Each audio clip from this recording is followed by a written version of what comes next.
If you have aches in your lower back, then you should know that most people ignore these aches. But this is a really bad idea, because if we ignore the aches that are being sent to our body, do you know what happens? Those lower back aches turn into lower back pain, and you end up in pain town, all right? And we don't want you to end up in pain town. So today what I want to show you is 3 different reasons why your lower back aches and how to fix each one of them.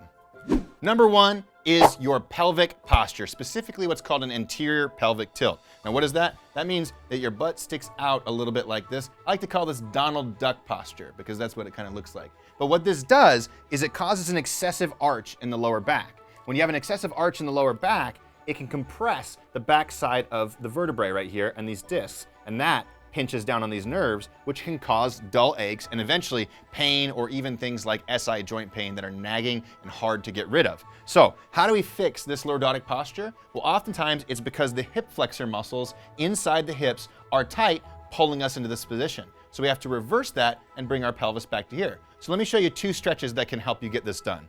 First one is a standing hip flexor stretch. Why I like this variation is because you can do this anytime, anywhere. At the grocery store, you can do this while waiting in line at the bank. And so doing this frequently throughout the day to open up the hip flexors can be really useful in allowing your pelvis to come back to its natural state and its natural position. So take 1 step forward, 1 step back. If you need a wall for balance and support, or a chair or something around you, please by all means use that. Now here's the key. As you do this movement, don't turn your hips forward, and then as you come forward, arch your lower back, because then we're just staying stuck in the position that we don't want to be in. Instead, we want to turn the hips forward, and then we want to point the tailbone down by squeezing this glute muscle right here. So squeeze that glute muscle, and then as we come forward, we find the stretch. We come forward, and then we go, oh, there it is. I feel a deep stretch coming through my hip flexor right here. Now, what you can do in this position is take a big belly breath in, exhale, move more forward, and imagine length from all the way your heel, all the way through your hip into your abdomen. You can even lift an arm overhead like this and lean a little bit to the side to deepen the stretch as well, to help loosen up the hip flexor. Now slowly come out of that stretch and already feel how much more your pelvis wants to be in a good position rather than in this bad position that's putting that pressure on the lower back. Now, if you want a deeper stretch, what you can do at home is a version of this where you use a chair. You can even do this kneeling on the ground, but this is a little bit easier for a lot of people, so I'll show you this variation. So this variation is putting your knee down on a chair like this, your hand goes on the back, you walk this leg forward, and we're doing a hip flexor stretch just like we did on the other side. Again, squeezing the glute, bringing the hips forward, tucking the pelvis, and this time allowing that knee to come backwards. This allows us to get deeper into the stretch often, and we don't have to have as much balance support for our body, so we can focus more on the hip flexor stretch. And just like before, big belly breath in, exhale. On each one of these, you can hold them for around 60 to 90 seconds each side. If you're in line at the bank though, you can hold them for 10 or 20 seconds. That's still beneficial. Remember, all movement counts. And the more we can do these little movements throughout the day, the better our body will feel. Now, slowly come out of that one, take a moment, and see how your pelvis wants to act now. It should feel like it will be easier for you to bring it back into this position. And if you do these stretches frequently, that'll be more and more common. It'll reset your pelvis, and it'll make that lower back pain and aches go away. Reason number 2 is that your hamstrings are tight, all right? And I'll explain to you why this reason is so important. As we move through our daily life, if our hamstrings are loose, well, now I can bend forward and I can pick stuff up and I can keep my back nice and flat and neutral. And again, remember, we don't want to round and flex and extend the spine, especially while we're picking stuff up, because we could pinch the discs and the nerves inside of our spine, which can cause those back aches and eventually cause that back pain that we want to avoid, right? So when we have tight hamstrings, what does it look like? It doesn't look like this anymore. It looks like this. Hamstrings get tight, and so we have to keep reaching, and we do so through our back, rounding the back and compressing the discs and potentially the nerves in our spine, okay? So what we want to do is we want to have loose hamstrings so we can move through life doing things like hip hinging freely without us potentially risking hurting our lower back. The best hamstring stretch to do is one that I like to tell people to do in bed. Ideally, do it while you're in bed before you get out of bed, and then do it before you go to bed at night. And all you gotta do is put a yoga strap or a belt or even like a little rope or something or a towel next to you, and that's what you're gonna use for the stretch. From there, you're gonna put this over the ball of the foot. It's really important. Don't put it over the arch or the heel. We wanna get the calf involved as well. From there, you're gonna extend the bottom leg and pull your toes towards your nose as a starting point, and then come up until you feel a deep stretch through your hamstring and through your calf.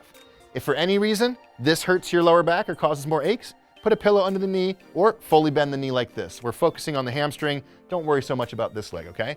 Same as before, we're gonna relax the body. We're gonna take a big belly breath in and exhale. And as we exhale, we're gonna relax the hamstring and let it come up a little bit more. I like to do that breathing pattern 3, 4, or 5 times, which usually means you're holding this position for about 60 to 90 seconds. Then you can simply switch sides without even putting your foot down and having to put the towel over it, and repeat that process, holding for 60 to 90 seconds on this side. Now, once you're done stretching your hamstrings, then what you can do is come back up, and every time you go to bend forward, try to remember that we're not moving through our back because we have tight hamstrings, but we're allowing our body to now move through that full range of motion because we've loosened our hamstrings up, which is gonna make those back aches go away, and again, help you avoid pain town.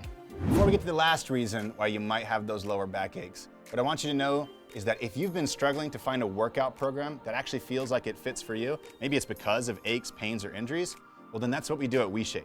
We create personalized workout plans that teach you how to move your body better so that you feel better in your body. You can try it out for free. All you gotta do is click the link below. And the third reason you could have lower back aches is because of a weak core. But I'm not talking about these muscles right here, those muscles that you see everybody want at the beach. Instead, we wanna work on these muscles deep inside the core down here. These muscles act like a corset around your waist horizontally, stabilizing the spine, helping you improve your pelvic posture, and giving you more strength at the same time. And here's my favorite beginner movement to help you strengthen this. You can do this just 3 days a week for about 3 sets of 1 minute each. And if you do that, you're gonna start to build a lot more core strength, and it's gonna help support your lower back aches going away. What you're gonna do is lie down on your back. Start by pressing the lower back into the ground. That's the most important thing for you to focus on here. If you can fit your fingers underneath your lower back, you're not pressing your lower back into the ground hard enough. So press the lower back into the ground, lift both legs up, then drop your fingertips down and turn your palms toward the sky, and keep your shoulders down away from your ears. Your neck can either be lifted like this, or if that's uncomfortable, you can rest it down or put it on a pillow. From there, you're gonna inhale as you go down and tap your heels. Exhale as you come up and bring your knees towards your chest.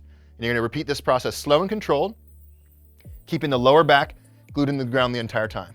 And you can vary the difficulty of this by bending your knees more, making it really easy, or bending your knees less, making it a lot harder. Again, 3 days a week for 3 sets of just 60 seconds can build amazing core strength, which will protect your lower back and hopefully keep you away from Pain Town.